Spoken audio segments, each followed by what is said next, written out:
नमस्ते, प्रणाम। मैं हूँ गायिका राधिका शर्मा और मैं आ रही हूँ कार्यक्रम करने के लिए 7/6/2026 को ग्राम राजा भार, थाना मझवलिया, जिला पश्चिमी चंपारण में शुभ छठियार के अवसर पर जिनके दरवाजे पे हम सभी उपस्थित हो रहे हैं, जिनके बुलाने पे संतोष राम भाभी मुखिया प्रत्याशी, वर्तमान उप मुखिया राजा भार के। थैंक यू सो मच, आपको बहुत बहुत धन्यवाद। और आप सभी से निवेदन है कि आप सभी ज्यादा से ज्यादा संख्या में आइए, कार्यक्रम को सफल बनाइए। और साथ में हमारे सुपर स्टार राधेश्याम रसिया जी भी आ रहे हैं, तो आप लोग ढेर सारा प्यार दीजिए। Thank you so much, love you.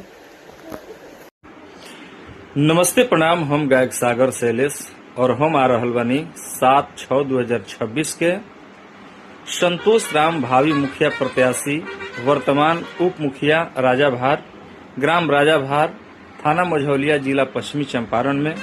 तरुआ सब आई और ढेर सारा प्यार आशीर्वाद दी और प्रोग्राम से आनंद उठाएं।